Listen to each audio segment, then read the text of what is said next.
Welcome to Aadya TV. నేను మీ journalist Arun. అంటే రాష్ట్రంలో ప్రభుత్వాన్ని ప్రశ్నించే వాళ్ళని అందరిని అరెస్ట్ చేస్తుందా, అంటే ఈ ప్రభుత్వం ఎక్కడ మరి ఎన్ని జైళ్ళను కట్టించింది అనే అంశాలపైన ఈరోజు సుమిత్ర ఆనంద్తో మాట్లాడే ప్రయత్నం అయితే చేద్దాం. చెప్పండి మేడం, ఎందుకు ఈ ప్రభుత్వం మరి ప్రశ్నించే వాళ్ళని అందరిని అరెస్ట్ చేయడానికి ఎందుకు ముందుకు వస్తుంది? తమ పాలనలోని వైఫల్యాన్ని కప్పిపుచ్చుకోవడానికే ఈ ప్రయత్నం. ఎవరు అడిగితే వాళ్ళను అరెస్ట్ చేయడం, నిలదీసిన వాళ్ళను అరెస్ట్ చేయడం, ప్రజల పక్షాన నిలబడ్డ గొంతుకల్ని అరెస్ట్ చేస్తాననడం, కేసులు పెడతాననడం, ఏవైతే అక్రమ కేసులు ఉన్నాయి. ఇవాళ మా భూములు మాకు కావాలి, మా భూములు మేము ఇవ్వం అని చెప్పి లఘుచర్ల రైతులను ఎన్నాళ్ళు జైల్లో నిర్బంధించిందో చూసినాం. వాళ్ళని ఎట్లా చిత్రహింసలకు గురి చేసిందో చూసినాం. వాళ్ళ కుటుంబాలను ఎంత అవమానించింది, ఎంత హింసించిందో చూసినాం. మరి అట్లాంటి వాటి నుంచి దృష్టి మళ్లించడానికి, ప్రజల చూపుల్ని మళ్లించడానికి, తమ పాలన వైఫల్యాన్ని కప్పిపుచ్చుకోవడానికి తాము ఇచ్చినటువంటి హామీలను 420 హామీలు ఇచ్చిండ్రు, 6 గ్యారంటీలు ఇచ్చిండ్రు. ఇవన్నీ కూడా అందరూ సరే, మేనిఫెస్టోలు అన్ని ప్రభుత్వాలు రాసుకుంటే అన్ని పార్టీలు రాస్తాయి, అధికారంలోకి వచ్చిన తర్వాత చేస్తామని చెప్తాయి. అన్నీ సాధ్యం కాకుండా కొన్నైనా చేస్తాయి. కానీ ఇక్కడ వాళ్ళు ఖచ్చితంగా డేట్, సమయం, ఒట్లు ఎన్ని పెట్టి, తెలంగాణలో ఒట్టు పెట్టని దేవుడంటూ మిగలలేదు. ఇక ఆయన రేవంత్ రెడ్డి గారు ఏ పుణ్యక్షేత్ర సమీపానికి వెళ్తే ఆ పుణ్యక్షేత్రం మీద ఖచ్చితంగా ఒట్టేసి, ఏడుపాయలకు పోతే ఏడుపాయల దుర్గమ్మ, మెదక్కి జిల్లాకు పోతే జోగులాంబ దగ్గరికి వెళ్తే అక్కడ, వేములవాడకు పెడితే రాజన్న, ఒక్క చోటని కాదండి, తెలంగాణలో దేవుళ్ళు ఎందరు ఉన్నారో, ఏ శతాబ్దాల నాడు కట్టబడిన గుళ్ళో ఆ దేవుళ్ళందరి మీద ఒట్లేసి పాపం భక్తుల మనోభావాల్ని ఎట్లా దెబ్బతీసిండు అనేది మనం చూస్తూనే ఉన్నాం. అట్లా ఒట్లేసి డేట్ పెట్టి నేను ఇట్లా అధికారంలోకి వస్తానో లేదో ఇవన్నీ నెరవేరుస్తాను. ఇవాళ తీసుకుంటే మీకు 2000, రేపు నేను అధికారంలోకి డిసెంబర్ ఎన్నికల ఫలితాలు నాకు ఓటేసిండ్రు అనుకోండి, తెల్లారే మీకు 4000. ఇట్లా అన్నీ చెప్పినోడు కదా, అంతకుముందు జరిగిందన్నీ తప్పుబట్టినోడు కదా. ఉదాహరణకి రైతు బందే ఉన్నది, 2 పంటలకే ఇస్తుండు ఈ సన్నాసి, 3 పంటలకు ఎందుకు ఇస్తలేడని ఆయన అసలు అడగకున్నా, చెప్పకున్నా, మేనిఫెస్టోలో పెట్టకున్నా రైతు బంధు పథకాన్ని దేశంలో ఎక్కడా లేని విధంగా మరి వ్యవసాయాన్ని స్థిరీకరించాలి.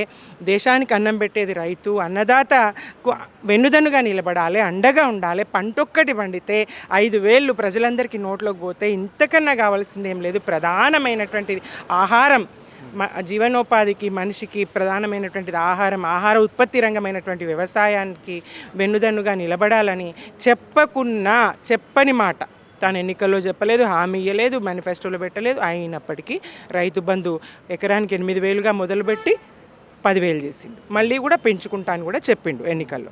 లేదు 10,000 కాదు, నేను 15,000 ఇస్తున్నా, వీళ్ళు 2 పంటలకే ఇస్తుంటే నేను 3 పంటలకు ఇస్తా, ఇట్లాంటి మాటలు మాట్లాడి అన్నీ అసలు అబద్ధం అనేదానికి ఒక ఆకారం ఇస్తే, ఒక రూపం ఇస్తే అది అచ్చుగుద్ది రేవంత్ రెడ్డి లాగా తయారయ్యి. సో ఇప్పుడు మరి రేవంత్ రెడ్డి అల్లు అర్జున్ గురించి అసెంబ్లీలో చర్చించవలసిన అవసరం ఏమొచ్చిందంటే, లగచర్ల రైతులు కనిపించలేరా రేవంత్ రెడ్డికి, లేకుంటే హైదరాబాద్ బాధితులు కూడా కనిపించలేరా, ఓన్లీ అల్లు అర్జున్ మాత్రమే కనిపించిందా?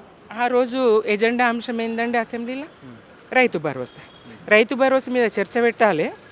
ప్రభుత్వం ఒక నిర్ణయానికి వచ్చి ఇక మేము ఇది చేస్తున్నాం, ఇది అనుకున్నాం, దీని మీద చర్చిద్దాం అని మాట్లాడాలి. మేము ఇంకేం నిర్ణయం తీసుకోలేము, మేము ఇంకేం తేల్చలేము అని చెప్పి చర్చకు, మీరేం తేల్చకపోతే మరి అక్కడ చర్చ ఏంటి? పోనీ వింటారా ప్రతిపక్షాలు చెప్పేది? వినరు. ప్రకటిస్తారా? వెంటనే ప్రకటించరు. మళ్ళా అడిగిన తెల్లారి వాయిదా అన్నట్టు దీపావళి వాయి, సంక్రాంతి ఇట్లా, సంక్రాంతి అన్నారు, సంక్రాంతి తర్వాత ఇట్లాంటి రైతు అన్నం కదా, అన్నం పెట్టే రైతన్న కదా, ఇది కదా చర్చ చేయాలి. ఆ సందర్భంలో కొద్ది మందికి అన్నం పెట్టేటువంటి వినోద కార్యక్రమాలు ఇచ్చారు. సినిమా అంత ఇంపార్టెన్స్ ఇవ్వాల్సిన అవసరం ఏముందో తెలంగాణ సమాజం అయితే సినిమాకి అంత ప్రాధాన్యత ఇవ్వదు. సినిమాకి అంత ప్రాధాన్యత ఇవ్వదు. అటువంటి ప్రాధాన్యత లేని రంగాన్ని, సినిమా రంగాన్ని అన్ని గంటలు దానికి అంత సమయం కేటాయించి చర్చ చేయాల్సినటువంటి అవసరం ఏందో, ఇంపార్టెంట్ ప్రజల గురించి, హామీల గురించి, ప్రజలకు లగచర్ల బాధితుల గురించో, హాస్టల్ల విద్యార్థుల మరణాల గురించో, అందనటువంటి ఆహారం గురించో, కలుషితాహారం ఎక్కడికక్కడ కలుషితాహారం.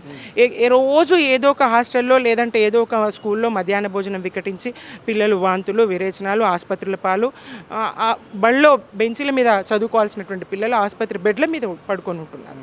ఇట్లాంటి పరిస్థితి దాపురించింది.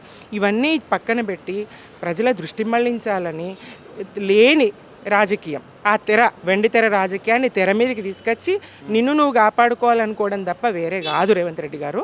ఎందుకంటే సరే మరణం విచారకరం, ఆ షోకి అట్లా పిల్లలు, అట్లాంటి షోకి పిల్లలు, చిన్నపిల్లలు, మహిళలు, బలహీనులు వెళ్ళడం సరికాదు. వెళ్ళిండ్రు, ఆయన వస్తాడు అని తెలియదో మరే కారణమో వెళ్ళిండ్రు, జరగకూడదు జరిగింది, విచారించదగ్గ పరిణామం. ప్రభుత్వం సాయం ఆయన మంత్రి గారు ప్రకటించారు, ఓకే, సపోర్ట్ ఉన్నది, ఓకే, స్వాగతించాల్సిందే. అల్లు అర్జున్ గారు కూడా సినీ పరిశ్రమ కూడా మేము వెన్నుదన్నుగా ఉంటామని చెప్పిండ్రు, స్వాగతించాల్సిందే, ఓకే. ఆ విషయం అంతటితో పక్కన పెట్టొచ్చు కదా.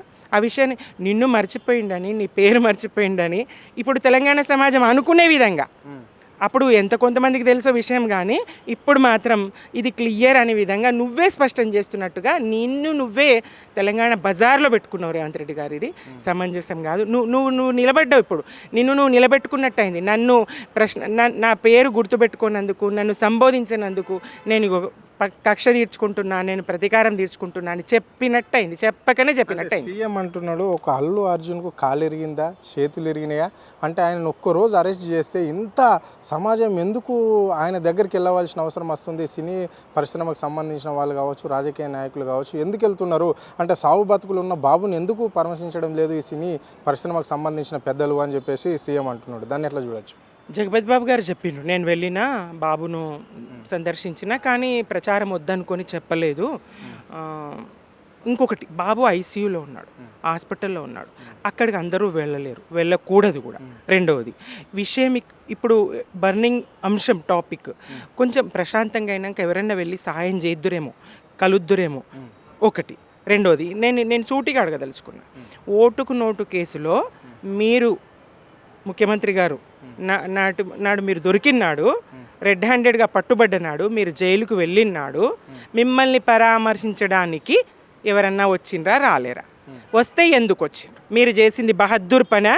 మీరు చేసింది గొప్ప పనా? మరి మీరు సంఘ సంస్కర్తనా? మీరు ప్రజాస్వామ్యాన్ని బ్రతికిస్తున్నారా, కూనీ చేస్తున్నారా? ప్రజాస్వామ్య హంతకుని, మరి చంద్రబాబు ఏజెంటును, ఆంధ్రబాబు ఏజెంటును, తెలంగాణ ప్రభుత్వాన్ని పసికూన తెలంగాణ రాష్ట్రాన్ని అస్థిరపరచాలని కుట్ర రచన చేసి మీరు జైలుకి వెళ్తే మిమ్మల్ని పరామర్శించడానికి ఎందుకు వచ్చిండ్రు? ఈ ప్రశ్నకు సమాధానం చెప్తావా? వచ్చిన వాళ్ళందరూ దొంగలేనా? వచ్చిన వాళ్ళందరూ దోషులేనా? మీకేమైందా? అన్నాడు, కన్ను పోయిందా, కాలు పోయిందా, లగచర్ల బాధితుల్లాగా మీ మీద దాడి జరిగిందా, ఫిజికల్ అటాక్ జరిగిందా, దెబ్బలు తగిలినాయా, అరికాల మీద మిమ్మల్ని కొట్టినరా, అరిచేతుల మీద మిమ్మల్ని కొట్టినరా, 3rd డిగ్రీ ప్రయోగించిండ్రా? ఎందుకు మిమ్మల్ని పరామర్శించడానికి వచ్చిండ్రు? ఆనాడు బాబు ఏజెంట్లు, ఇక్కడ ఉన్నటువంటి తెలుగుదేశం లీడర్లు, మీకు కూడా అభిమానులు ఉంటారు, అల్లు అర్జున్కు కూడా అభిమానులు ఉండొచ్చు. సినీ పరిశ్రమలో ఇంతకాలం ఆయన ఉన్నారు, సహచరులు ఉంటారు, అభిమానులు ఉంటారు, పరిచయాలు ఉంటాయి. ఏది జరిగినా వస్తారు, కన్ను పోతేనో కాలు పోతేనో కాదు. ఆయన అరెస్ట్ అయిండు, జైలుకు ఉన్నాడు, నువ్వు ఆ రోజు బెయిల్ దొరికినా నువ్వు బయటకు వదలలేదు, మరి పరామర్శించడానికి వెళ్ళిండ్రు. వాళ్ళని తప్పు పట్టడం ఏంది? నువ్వు కావలిస్తే సినీ పరిశ్రమ ఈ శ్రీతేజ్ కుటుంబానికి ఏం సాయం చేస్తారు? వ్యక్తిగతంగా మీరందరూ తలా ఒక చేయండి. అల్లు అర్జున్ని పరామర్శించడమే కాదు, శ్రీతేజ్ను కూడా మీరు చూడండి, ఒక రిక్వెస్ట్ చేయండి. ఎవరైనా సహాయం కోరేవారు డిమాండ్ కాదు, డిమాండ్ ఎవరి నుంచి చేస్తావు? అర్జున్ నుంచి చేయి, అల్లు అర్జున్ నుంచి చేయి, సినీ థియేటర్ నుంచి చేయి. పోలీస్ శాఖ తప్పిదం లేదా? ప్రభుత్వ వైఫల్యం కాదా? ఒక శాంతి భద్రతలను పరిరక్షించాల్సిన అవసరం లేదా? సరే, ఇవన్నీ జరిగినాయి, అక్కడ డిమాండ్ చేయి. మిగతా ఎవరైతే ఉన్నారో వాళ్ళను సినీ పరిశ్రమని చేస్తావా, ఇతరాత్ర ఎవరిని చేస్తావా? బాధితులు ఎవరైతే ఉన్నారో తెలంగాణలో, దుఃఖితులు ఎవరైతే ఉన్నారో తెలంగాణలో, ఇవాళ హాస్టల్లో చనిపోతున్న విద్యార్థులు ఎవరైతే ఉన్నారో, నీ కొండారెడ్డిపల్లె సర్పంచు నీ సోదరుల కారణంగా మరణిస్తున్నా అని 4 సార్లు సర్పంచ్గా చేసిన పెద్ద మనిషి, వయోవృద్ధుడు, ఆయన తను మరణవాంగ్మూలం రాసి, ఆయన సూసైడ్ నోట్ రాసి చనిపోయిండు కదా. ఇది కదిలించదా? ఇది కదిలించదా? ఎవరిని బాధ్యుల్ని చేసినావు అక్కడ ఆ ఘటనలో? ఎవరిని అరెస్ట్ చేసినావు? మీ ఇంటి ముందు నుంచి వెళ్ళాల్సిన శవాన్ని కనీసము చచ్చిన తర్వాత ఎంత శత్రువైనా ఎవడైనా శవానికైతే గౌరవం దక్కుతుంది. అది జైళ్ళలో చంపబడ్డ ఆ శవాన్ని పంపిస్తారు మర్యాదగా. మరి ఇక్కడ ఏంది పరిస్థితి? శిక్షలు ఉరిశిక్ష పడ్డ ఖైదీని కూడా ఆ కుటుంబానికి సగౌరవంగా అందిస్తారు ఆ శవాన్ని. ఇక్కడ ఈ కుటుంబానికి ఆ మాజీ సర్పంచ్ కుటుంబం అంత్యక్రియలను కూడా సరిగా చేసుకోనియకుండా ఇరుకు సందుల్లోంచి తీసుకెళ్లే విధంగా మెయిన్ రోడ్ వెంబడ తీసుకెళ్ళనియకుండా నువ్వు చేసినటువంటి ఇది తెలంగాణ సమాజం చూడలేదా? మరి అక్కడే ఎవరు సానుభూతి చూపించాలి? ఆ కుటుంబానికి ఎవరు సానుభూతి చూపించాలి? ఇవన్నీ దారి మళ్లించే ఆలోచనలు కదా. తెలంగాణ సమాజం గుడ్డిది ఎడ్డిది కాదు కదా, సోయిగల్ల తెలంగాణ కదా. ఆ సోయితోనే కొట్లాడినాం కదా, 60 ఏళ్ళ మౌనాన్ని ఛేదించినాం కదా. కేసీఆర్ నాయకత్వంలో తెలంగాణ ప్రజలు ఉద్యమ దళపతి ముందు నడిస్తే వెనుక నడిచి మరి వాళ్ళ తెలంగాణ సాధించుకున్నాం కదా. సాధించుకున్న తెలంగాణ ఎడ్డిగుడ్డి తెలంగాణ కాదు కదా. కొద్ది శాతం ఓట్లతో ఇలా నువ్వు గద మీద కూర్చొని మెడిసి పడితే ఎగిసి పడితే ఎంత దూరం? నువ్వు హామీలు నిలబెట్టుకో, మాట నిలబెట్టుకో, పాలన మీద దృష్టి పెట్టు, పథకాలు అమలు చేయి. సాధ్యమైనంత వరకు ప్రభుత్వాన్ని తిట్టడము, బద్నాం చేయడము, సందు దొరికితే అవకాశం దొరికితే చాలు తిట్లు తప్ప ఇంకొకటి ఉండవు. కేసీఆర్ని దూషించడము లేకపోతే ఇంకొకరిని అసలు గాలి పీల్చుకోకుండా కొన్ని క్షణాలైనా నిమిషాలైనా బతుకుతాడేమో రేవంత్ రెడ్డి. కానీ కేసీఆర్ గారు పేరెత్తకుండా మాత్రం బతికే పరిస్థితి కనబడతలేదు. అంత బలహీనమైపోయింది ఆయన గుండె. ఆయన ఉచ్ఛ్వాస నిశ్వాసలే కేసీఆర్, ఆయన గుండె లబ్డబ్లే కేసీఆర్. అట్లున్నది వ్యవహారం. ఇది చూస్తూ ఉంటే నిజంగా తెలంగాణ సమాజము ఆశ్చర్యపోతున్నది. ఎంత మంచి అవకాశం నీకు ఇచ్చిండ్రు, ఎంత గొప్పగా దీన్ని నువ్వు స్వాగతించి పనిచేసి నిరూపించుకొని చూపించాలి. నువ్వు చేతుల నాశనం చేసుకుంటున్నావు, మరి ప్రజల్లో చులకనవుతున్నావు. నీ ఇష్టం, మారితే సంతోషం, మారకపోతే నీ గోతిలో నువ్వు దౌడుకున్న గోతిలో నువ్వే పడతావు. చివరిగా అంటే అల్లు అర్జున్ ఇంటిపైన దాడి చేసిన దుండగులపైన కేసు నమోదైందా ఇప్పటి వరకు పోలీస్ స్టేషన్లో? లేదు సాయిరెడ్డి మరణానికి కారణమైన వాళ్ళ మీద ఎఫ్ఐఆర్ కాకుండా వదిలేసినట్లని ప్రభుత్వం వీళ్ళని కూడా వదిలేసిందా? ఒక్కటైతే స్పష్టమవుతుంది. ముందే ఒక రాంగ్ ఇది మెసేజ్ని మీడియాలో ప్రచారం చేస్తారు. దాడికి తెగబడ్డ ఓయూజేఏసీ నిజంగా ఓయూజేఏసీనా? నిజంగా అందులో ఓయూజేఏసీ విద్యార్థులు ఉన్నారా? జేఏసీ అంటే ఎంతమంది, ఏ పక్షము అక్కడికి వెళ్ళింది? అక్కడున్న విద్యార్థి సంఘాల సమిష్టి ఇది కదా జేఏసీ అంటే, జాక్ అంటే. మరి ఏ విద్యార్థి సంఘాల ప్రతినిధులు అక్కడికి వెళ్ళిండ్రు? మరి వాళ్ళందరూ వచ్చి మీడియా ముందు మాట్లాడగలుగుతారా? వ్యక్తిగతమైన దాడులు మరి ఆహ్వానించదగ్గేనా, సమంజసమేనా? పూలకుండ్లు వలగొడితే ఏం ప్రయోజనం? ఇంటి మీద దాడి చేస్తే ఏం ప్రయోజనం? మరి పోలీసులు ఏం చేస్తున్నారు? ఒక హీరో ఇంటికే రక్షణ లేకపోతే సామాన్య ప్రజలకు రక్షణ ఎట్లా ఉంటుంది రాష్ట్రంలో అనేటువంటి ప్రశ్న తలెత్తదా? నువ్వు ఏ పథకంతో వాళ్ళని పంపించినవో, వాళ్ళు ఏ ఆలోచనతో నీ మెప్పు, లేదంటే వాళ్ళే నీ మెప్పు పొందాలని అక్కడికి వెళ్ళినరో ఈ కాంగ్రెస్ లీడర్లు ఓయూజేఏసీ పేరుతోని, ఇది తప్పకుండా నష్టం మాత్రం రేవంత్ రెడ్డి సర్కార్కి. రాష్ట్రంలో శాంతి భద్రతలు క్షీణించినాయని అటు పోలీసు శాఖకు, ఇటు శాంతి భద్రతల పరిరక్షణ చేయలేకపోతున్నాడు అని రేవంత్ రెడ్డి గారికి. ఇది పెద్ద మచ్చ కదా.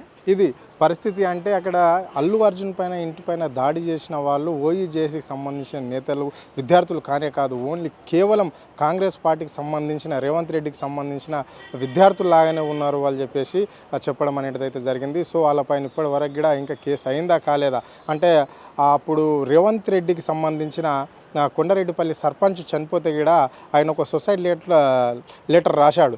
అంటే వాళ్ళ అన్నదమ్ముల పేర్లు ఉన్నాయి అని చెప్పేసి వాళ్ళ మీద కూడా ఎఫ్ఐఆర్ కాలేదు, ఇక్కడ కూడా వీళ్ళ మీద కూడా కాకపోవచ్చు అని చెప్పేసి ఆమె స్పష్టంగా చెప్పడం అనేది అయితే జరిగింది. సో ఇలాంటి రాష్ట్రంలో మనము ఉంటున్నాం. అంటే ఈ హీరోకు మాత్రమే ఇక్కడ రక్షణ లేదు, అంటే సామాన్యులకు ఎలా రక్షణ ఉంటుంది అని చెప్పేసి ఆమె ప్రశ్నించడం అనేది అయితే జరిగింది. కెమెరా పర్సన్ ప్రవీణ్తో అరుణ్, అదే టీవీ, హైదరాబాద్.